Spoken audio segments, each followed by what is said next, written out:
안녕하세요. 잡시광입니다. 최근 굉장히 놀라운 소식이 체코에서 날아왔습니다. 한국이 프랑스를 제치고 체코 신규 원전 건설 사업의 우선 협상 대상자로 선정된 것입니다. 지난 17일 체코 정부는 강요회의 결과 1200메가와트 이하 신규 원전 4기 건설 사업의 우선 협상 대상자로 한국 수력원자력을 중심으로 한 한국 컨소시엄을 선정했다고 발표했습니다. 한수원 컨소시엄에는 한전기술, 한전원자력연료, 한전KPS, 두산에너빌리티, 대우건설이 참여하고 있는데요. 이번 수주전에서 똘똘 뭉친 한국의 드림팀은 막판까지 치열하게 경쟁했던 프랑스 전력공사 EDF를 제치고 대역전극에 성공했습니다.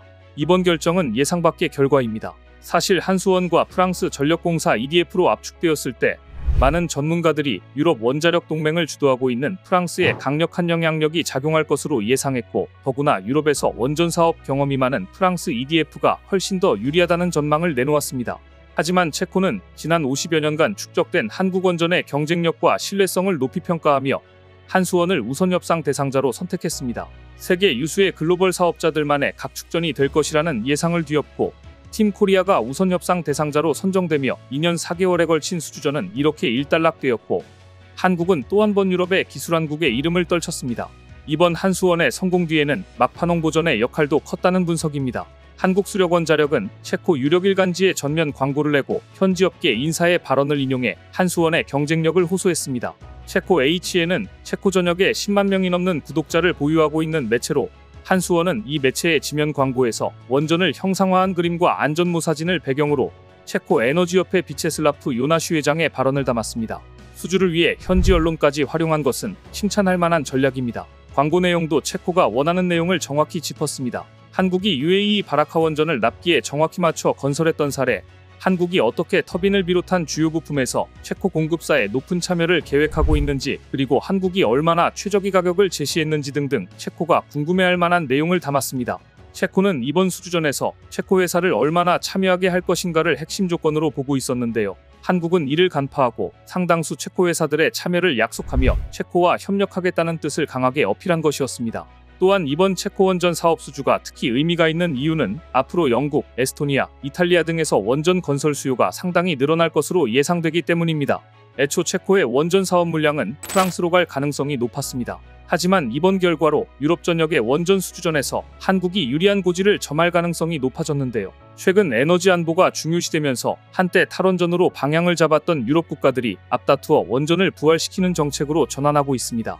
탈원전의 대표주자였던 이탈리아 환경에너지부 장관은 최근 2030년부터 원자력 재도입을 위한 평가 절차를 진행 중이라고 밝혔습니다. 에스토니아 의회도 지난달 자국 내 원자력 도입 지원에 관한 결의안을 채택했습니다. 불가리아 역시 마찬가지입니다. EU 가입 조건으로 코즐로드이 원전 1호기에서 4호기를 영구 정지한 불가리아는 현재 5, 6호기를 운영 중입니다. 불가리아 정부는 운영 원전의 영구 정지를 대체할 7, 8호기 건설을 추진 중입니다. 슬로베니아의 경우 현재 운영 중인 원전을 대체할 신규 원전 부지에 대한 적합성 조사를 완료했으며 해당 분지가 안정성을 인정받은 만큼 2400메가와트 규모의 신규 원전을 건설하겠다고 밝혔습니다. 이외에도 영국, 네덜란드, 핀란드 등의 신규 원전 건설을 적극 검토 중입니다. 1635조 원으로 추산되는 전 세계 원전 시장에서 원자력 발전 관련 설계, 건설, 운영을 할 수 있는 국가는 프랑스, 미국, 러시아, 중국, 한국 등 손에 꼽을 정도로 적습니다. 이 중에서 납기일을 정확히 맞추고 신속하게 건설할 수 있는 나라는 더더욱 적습니다. 실제로 최근 프랑스 국영기업 EDF는 영국의 소형 모듈 원자로 SMR 입찰을 포기하기도 했습니다. 납기를 맞추기 어렵다는 게 주요 이유였습니다. 그리고 프랑스 업체의 이런 약점은 체코의 이번 결단에도 영향을 미쳤을 것으로 보입니다. 따라서 영국 원전 사업에는 현대건설과 미국 홀텍 컨소시엄을 비롯해 5곳으로 후보가 좁혀졌습니다. 납기를 정확히 맞출 수 있는 시행, 건설 능력에 있어서 한국보다 더 정확한 나라가 지금 세계에 있을지 의문입니다. 상황이 이렇게 되자 한국에 목리를 부리던 세계적인 원전 기업 웨스팅하우스마저 한국의 협력 의사를 밝혔습니다. 세계 최고 수준의 조선 기술과 원자력 기술, 이 두 가지를 모두 보유한 곳은 현재로선 대한민국이 거의 유일합니다. 이 같은 위상을 바탕으로 K조선이 새로운 원전의 대안으로 떠오르고 있는 해상 SMR 부문에서 선도적인 역할을 하기 시작했습니다. 이미 글로벌 선도 SMR, 즉 소형 모듈 원자로 기업들이 K조선에 러브콜을 보내고 있기 때문입니다. 최근 HD한 국조선해양은 영국 런던에서 진행된 뉴 누클리얼 폴 메리타임 런던 서밋을 계기로 미국 웨스팅하우스 관계자로부터 SMR 협력 제안을 받았습니다. 이 자리에서 HD한국조선해양은 조선기술의 SMR을 접목한 부유식 SMR의 장점에 대해 발표를 했는데, 이를 들은 웨스팅하우스 관계자가 적극 협력 의사를 표한 것이었습니다. HD한국조선해양은 부유식 SMR의 경우 토목 과정이 없기에 비용을 줄이면서 신속한 제작이 가능하다는 점을 강조했는데, 이 부분이 웨스팅하우스 의기를 솔깃하게 했다는 후문입니다. HD한국조선해양은 빌 게이츠가 설립한 SMR 기업 테라파워와는 이미 동맹을 체결한 상태입니다. 두 회사는 70메가와트급의 소규모 부유식 SMR 실증을 2030년쯤 진행하는 것을 목표로 하고 있는데요. 부유식 SMR은 전력 공급이 어려운 도서 지역에 안정된 전력을 공급할 수 있다는 장점이 있고, 바닷가에 위치한 기존 원전 부지를 효율적으로 확장하는 게 가능합니다. 또한 대형 원전과 달리 특정 지역, 도시, 산업단지 등 전력 수요처 인근에 구축하기 유리합니다. 바로 이 SMR을 육지가 아니라 바다 위에 띄우는 사업에 조선사들이 뛰어들고 있는 것인데요. 따라서 해상 부유식 SMR이 만들어지면 만들어질수록 국내 기업에 큰 사업 기회를 제공할 수 있을 것으로 기대되고 있습니다. AI 산업의 급성장으로 인한 전력 수급 불확실성이 커지면서 전 세계가 전력난으로 허덕이고 있는 가운데 전력 관련 기업들이 조명을 받으며 뜨고 있습니다. 실제로 최근 전력 인프라가 수혜주로 떠오르며 증권가에서도 관련 기업들의 주가가 연일 상승세를 보이며 주목받고 있습니다.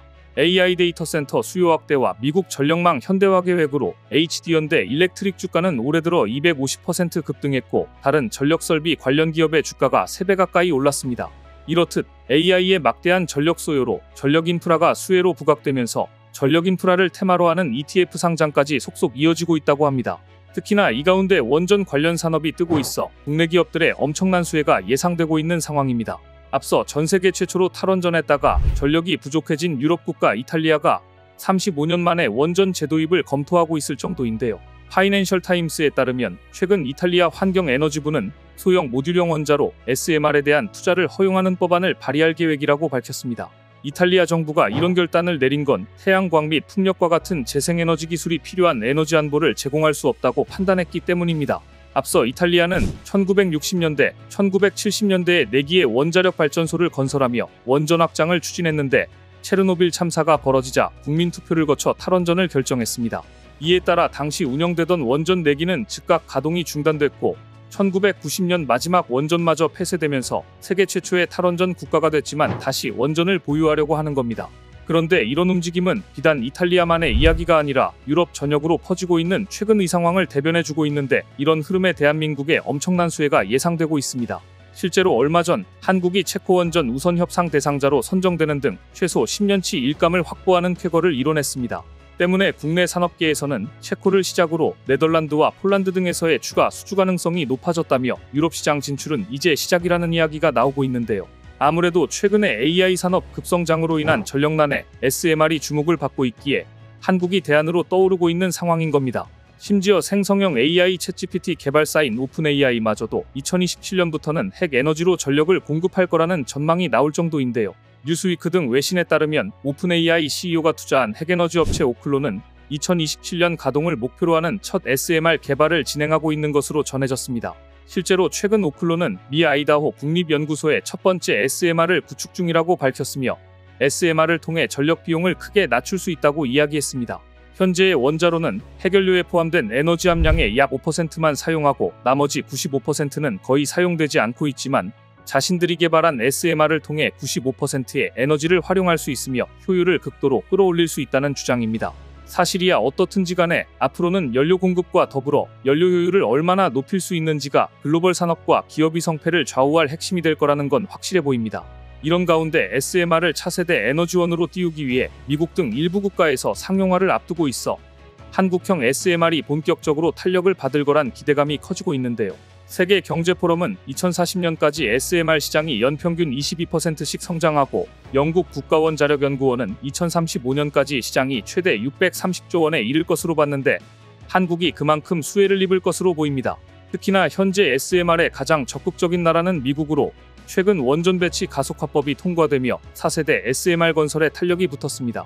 또한 미국은 약 1조 2,500억 원을 투입해 3세대 이상 단계의 SMR의 개발에 착수하겠다고도 밝혔는데, 두산 에너빌리티와 미국의 SMR 설계기업 뉴스케일 파워가 2029년 준공을 목표로 3.5세대 SMR을 제작하고 있는 중입니다. 여기에 더해 원전 강국으로 알려진 대한민국은 4세대 SMR 기술 확보에도 속도를 내며 쐐기를 박으려 하고 있습니다.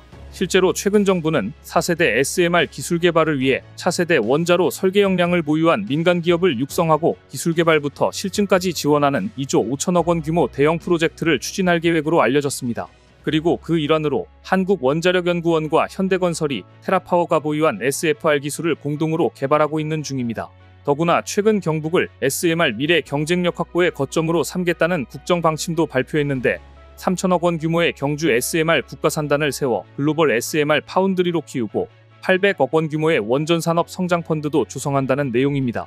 국내 원전산업 관계자는 세계 주요 SMR 개발 업체들은 설계에 특화돼 있어 파운드리 업체를 별도로 물색하고 있다며 이 파운드리 시장을 선점한다는 게 한국의 목표라고 전했습니다. 여기에 더해 최근 한국이 SMR의 원조라고 할 수 있는 스마트백이 기술적 안전성을 입증받으면서 ISMR 등 국내 SMR 개발이 탄력을 받게 될 것으로 보이는데요. 미국이 현재 가장 앞선 것으로 평가받지만 대형 원전 건설, 개발 경험이 있는 한국이 선진국보다 가격 경쟁력을 갖춘 만큼 세계 SMR 시장에 우뚝 설 수 있을 거란 기대가 큽니다. 관련 업계에 따르면 오는 가을 원자력안전위원회에서 지난 5년 동안 기술적 안전성을 검증한 스마트백 표준 설계 인가를 위한 심사 내용이 최종 인가를 받을 것으로 알려졌습니다. 이에 따라 스마트백의 해외 수출에 청신호가 켜질 것으로 보이면서 새로운 먹거리가 될 전망입니다. 그런데 최근 미국, 덴마크 등 글로벌 선도 SMR 기업들이 한국조선에 엄청난 러브콜을 보내오고 있어 분위기가 들썩이고 있다는데요. HD 한국조선해양 등 국내 조선사들이 바다위 SMR이라는 프로젝트를 달성하기 위한 최적의 파트너로 급부상하고 있는 겁니다. 관련 업계에 따르면 HD 한국조선해양은 지난달 영국에서 진행된 뉴누클리어 포어 마리타임 런던 서밋을 계기로 미 웨스팅하우스 관계자로부터 SMR 협력 제안을 받았습니다. 당시 HD 한국조선해양은 조선기술의 SMR을 접목한 부유식 SMR의 장점에 대해 발표를 했는데 이를 들은 웨스팅하우스 관계자가 협력 의사를 적극적으로 어필한 겁니다. 사실 HD 한국조선해양은 빌 게이츠가 설립한 SMR 기업 테라파워와 이미 동맹을 체결한 상태로 이들은 70메가와트급의 소규모 부유식 SMR 실증을 2030년쯤 진행하는 게 목표로 알려졌습니다.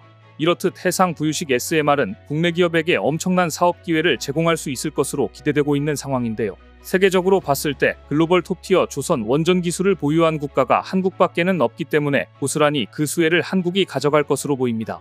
이를 위해 우리 기업도 바짝 고삐를 죄고 있는데 HD 한국조선해양은 테라파워의 SMR 연구개발팀 파견 규모를 늘리는 등 기술 교류를 강화하며 사업 확장을 노린다는 계획입니다. 또한 삼성중공업은 덴마크의 15고와 손을 잡고 부유식 SMR 사업을 준비하고 있으며 하나오션 역시 관련 사업을 검토 중입니다. 현재 업계 전문가들은 우리 기업들이 궁극적으로 SMR 추진선까지 사정권에 넣을 수 있다고 보고 있는데 실제로 국내 조선사들은 이미 글로벌 톱티어 SMR 기업과 동맹을 맺은 상태입니다. 이는 원자력 추진선박까지 이어질 수 있는 미래의 사업 기회까지 염두에 둔 시도로 바다위 원전 시장을 초기부터 장악하기 위한 일종의 준비 작업으로 보입니다. 실제로 최근 HD 한국조선해양, 삼성중공업, 하나오션은 글로벌 주요 프로젝트들과의 기술 협력을 바탕으로 해상 SMR 사업을 추진하고 있는 상황입니다. 이들 기업은 대형 원전 대비 안정성과 경제성을 극대화하면서 해안, 도서지역 산업단지 등 지역의 전력을 원활히 공급할 수 있는 부유식 SMR의 특징을 살리는 쪽으로 방향을 잡았습니다. 앞서 말씀드렸던 것처럼 HD 한국조선해양은 테라파워와 협업 중으로 미 에너지회사 서던컴퍼니, 원자력발전 솔루션 회사 코어파워 등과 함께 4세대 원자로 SMR을 현실화한다는 계획입니다. 이를 위해 HD 한국조선해양은 작년에 SMR 기반 발전선의 디자인 콘셉트를 미국 선급협회로부터 개념 승인을 받았으며 2030년에는 테라파워와 실증을 진행해 본격적으로 미국 시장 선점에 나설 것으로 보입니다. 덴마크 15고와 손을 잡은 삼성중공업은 미국 선급협회로부터 SMR을 싣고 다닐 수 있는 부유체 소형용 융염원자로 파워바지에 대한 기본 인증을 마쳐 2028년까지 제품을 상용화한다는 계획입니다. 이렇듯 글로벌 기업들이 미래 에너지원인 SMR 사업을 추진하는 데 있어 한국 기업과 손을 잡고 있는 건 싸고 빠르고 안전하다는 한국 조선업계의 메리트를 가져가지 않을 이유가 없기 때문입니다. 대한민국은 세계 최고 수준의 조선 기술과 원자력 기술을 보유한 곳이라는 명성에 걸맞게 해상 SMR 부문에서 선도적인 역할을 하기 시작하고 있는데요. 부유식 SMR 특성상 말레이시아, 인도네시아, 필리핀 등 도서지역이 많은 국가들에서도 관심이 높은 만큼 한국 기업과의 협업을 기다리고 있다고 합니다. 대한민국이 세계에서 파도가 가장 센 곳에서도 플랜트를 띄울 수 있는 기술을 보유하고 있는 만큼 반드시 협업해야 할 준비 작업인 셈입니다. 관련 업계에 따르면 IAEA 개정을 비롯해 바다 위에 SMR을 띄우는 사업이 2030년부터 실증이 본격적으로 진행될 것으로 전망되는데요. 그때쯤이면 대한민국의 기술력이 전 세계 바다를 평정하는 건 당연한 이야기가 될 것으로 보입니다. 세계적으로 봤을 때 글로벌 톱티어 조선 기술과 원전 기술, 이 두 가지를 모두 보유한 국가는 한국밖에 없기 때문입니다. 더구나 주목할 것은 이번에 웨스팅하우스가 HD한국조선해 양에 러브콜을 한 것을 두고 전문가들이 세계 최대 원전 기업으로 평가되는 미국 웨스팅하우스와의 관계 개선은 물론 한국 기업의 미국 내 원전 건설 사업 수주 가능성에 청신호가 켜졌다고 평가하고 있다는 점입니다. 원전 관련 소식통에 의하면 미국 정부는 웨스팅하우스의 시공 능력 부족으로 미국에서 추진 중인 원전 공사를 한국 기업에 넘기는 방안을 협의 중이라는 소문이 솔솔 나오고 있는데요.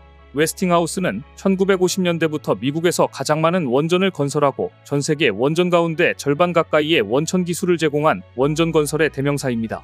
한국 첫 상업용 원전인 고리 1호기 건설도 웨스팅하우스의 기술 전수로 시작됐고 이를 기초로 한국형 APR-1400 원자로가 건설되었습니다. 이 발전소들에 대한 설계 원천재산권도 웨스팅하우스가 갖고 있고 이후 신고리 3, 4호기부터 도입된 APR-1400은 우리나라가 이를 기반으로 독자적으로 만든 발전소입니다. 웨스팅하우스는 한국이 원전을 수출할 때마다 지적재산권, 즉 돈을 요구하고 있는 상황입니다.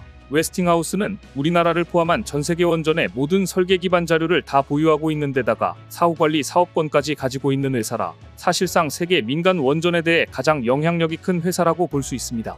그러니 만일 한국과 경쟁 관계에 있는 국가나 회사에 매각되면 한국에는 당연히 악영향을 줄 게 뻔합니다.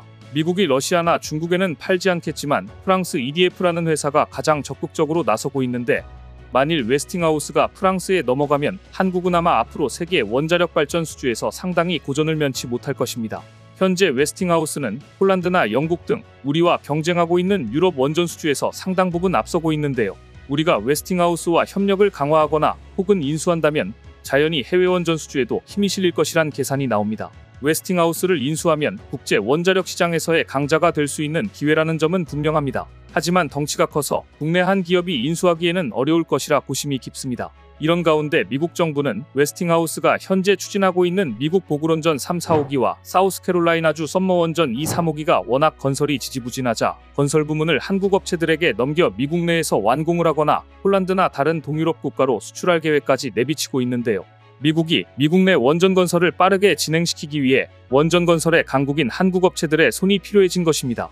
원전 설계 관련 원천 기술을 보유하고 있지만 경영 성과가 좋지 않은 웨스팅하우스로서는 원전을 꾸준히 가동, 운영하며 관리 노하우를 축적해온 한국 원전 운영사와 건설업체들의 협력이 절실할 것입니다.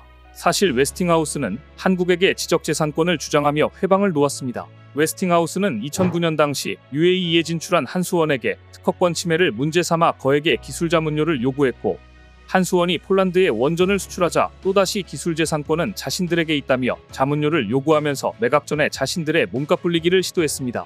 이런 진상을 부리던 웨스팅하우스는 이번 체코 원전 수주전에서 막판에 보기 좋게 미끄러져 체면을 구겼습니다. 동시에 한수원, 프랑스 전력공사, 미국 웨스팅하우스 간 3파전은 웨스팅하우스 탈락으로 한수원, EDF의 2파전 구도에서 최종 승자는 한수원이 됐으며 원자로와 증기발생기 등 주기기 제작, 공급을 담당하는 두산에너빌리티도 수주에 성공한 것입니다. 이에 업계에서는 한국의 원전 수출을 둘러싸고 웨스팅하우스가 제기한 기술 자문료 분쟁이 일단락되는 쪽으로 가고 있다고 관측합니다. 한국과 미국의 원전 사업은 동유럽 시장 등에서 서로 경쟁하면서도 협력해야 하는 미묘한 관계입니다. 따라서 설계에 강점이 있는 미국과 건설 및 시공에 강점이 있는 한국이 한 팀을 이룬다면 못 따낼 사업이 없을 것입니다. UAE 바라카 원전에 한국과 미국이 공동으로 참여한 것이 바로 좋은 사례입니다. 결론적으로 한국은 이번 체코 원전 수주를 통해 신규 원전 건설을 검토 중인 스웨덴, 네덜란드, 핀란드 등에서 원전 사업을 수주하는 데 유리한 고지를 점할 것으로 전망됩니다. 원전 건설은 규모와 비용, 안전성 측면에서 최고난도 건설 기술이 투입되는 공사입니다.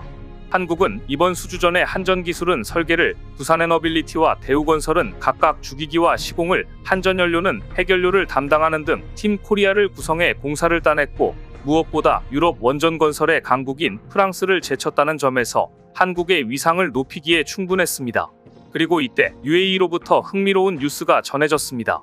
한국이 건설한 바라카 원전을 가동하고 있는 UAE가 추가로 원전을 건설할 것을 검토 중이라고 밝힌 겁니다. UAE가 추가 원전 프로젝트에 나선다면 그 어떤 나라보다도 한국의 수주 가능성이 높다고 전망되고 있는데요. 이처럼 한국이 원전 수주에서조차 프랑스를 제치자 안 그래도 KF-21 때문에 신경이 곤두서 있는 프랑스는 원전부터 전투기까지 모두 한국의 시장을 빼앗기는 것이 아닌가 상당히 예민해져 있는 모습입니다. 마크롱 대통령도 엄청 실망했다는 후문인데요. 특히 프랑스는 한국의 KF-21을 노골적으로 견제하고 있습니다.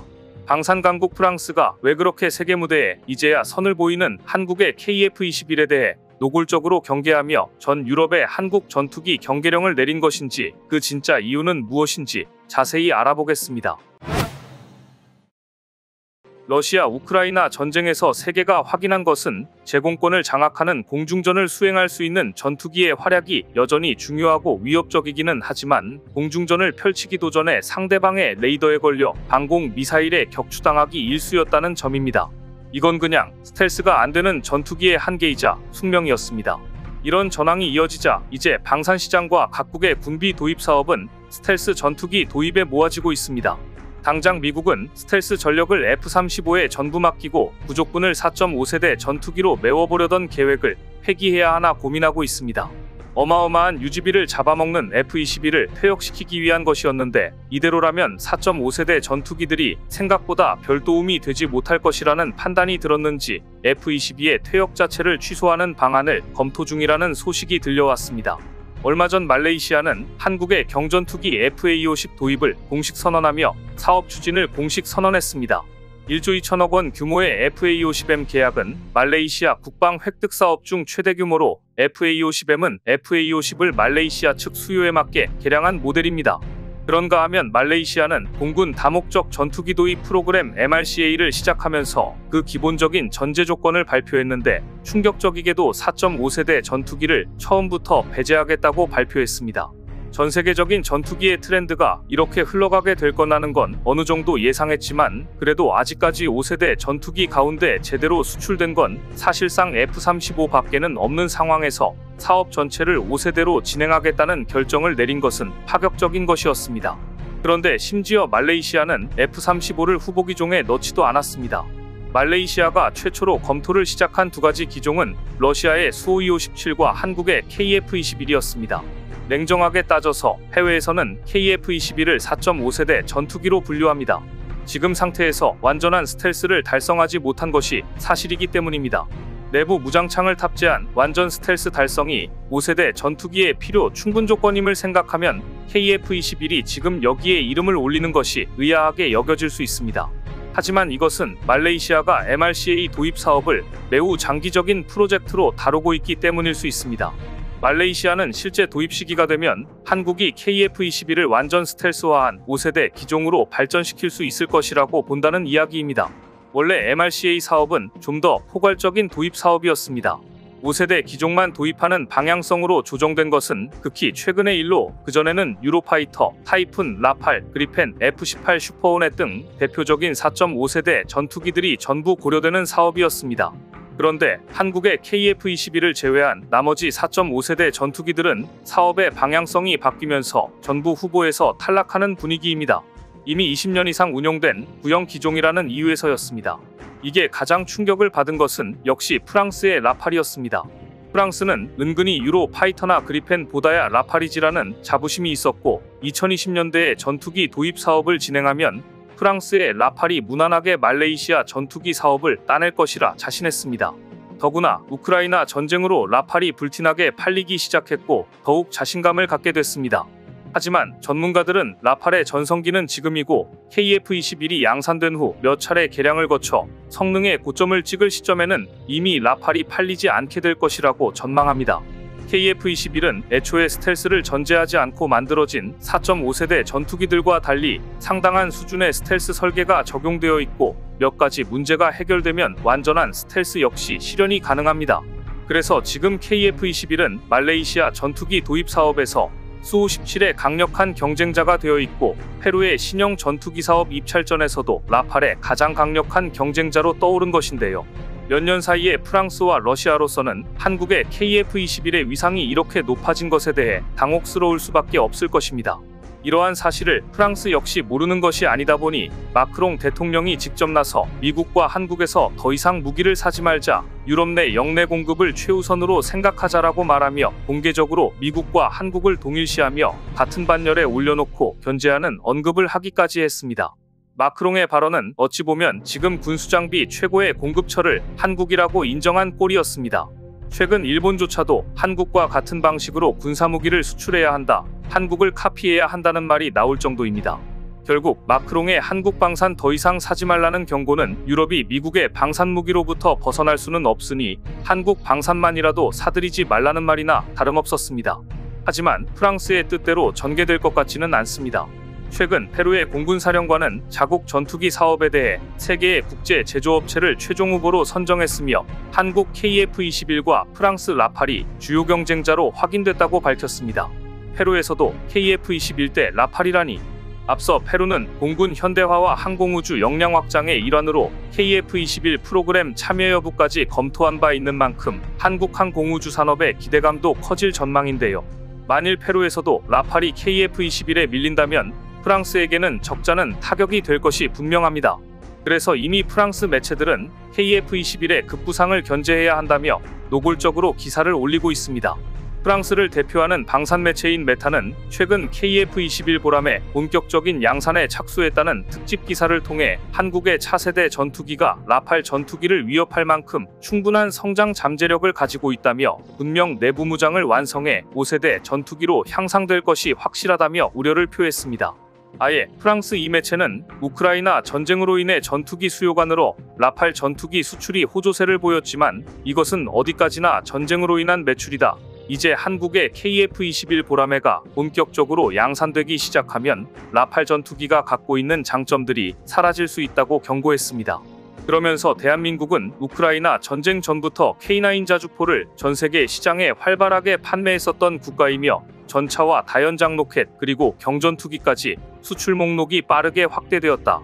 우크라이나 전쟁으로 인해 재래식 무기가 여전히 필요한 것이 입증되었지만 프랑스는 이미 재래식 무기 생산에서 경쟁력을 잃었고 독일과 협력을 해야만 산업을 유지할 수 있다며 한탄했습니다. 이 매체는 한국은 프랑스가 강점을 가지고 있는 전투함과 잠수함까지 빠르게 추격하고 있다.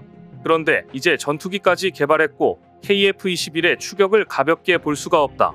한국은 유럽의 주요 방산업체들에게 항공전자 장비 등 핵심 시스템까지 적극적으로 공급하고 있는데 이는 분명 유럽산 전투기들의 독이 될 것이다라고 분석했습니다. 한마디로 한국 방산이 프랑스를 턱밑까지 추격하고 있다며 불안해하고 있는 것이었습니다. 그리고 그런 우려는 현실이 되어가고 있습니다. 올해 한국의 방산 수출액이 작년보다 더 많아져 한국 방산의 새로운 역사를 쓸 것이라는 전망이 나오면서 프랑스의 경쟁자로 대한민국에 빠르게 부상할 것으로 예상되고 있습니다.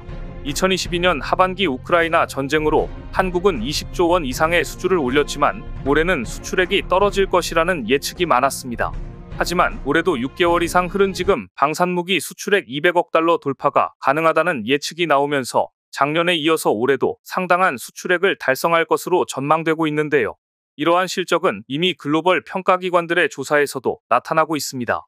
미국 군사력 평가기관 글로벌 파이어파워가 발표한 2024 글로벌 파이어파워 보고서에 따르면 한국은 군사력 평가지수에서 0.1416점을 받아 조사 대상국 145개국 가운데 5위에 올라섰습니다. 지난해 6위에서 5위로 한 단계 상승한 겁니다. 반면 프랑스는 11위에 그쳤습니다. 만일 말레이시아와 페루의 전투기 도입 사업에서 한국의 KF-21 보라매가 프랑스의 라팔 전투기를 제치고 선택받는다면 그야말로 프랑스가 받을 충격은 상상을 초월할 것입니다. 오늘 준비한 소식은 여기까지입니다. 댓글을 통한 여러분들의 많은 의견 기다리겠습니다. 시청해주셔서 감사합니다.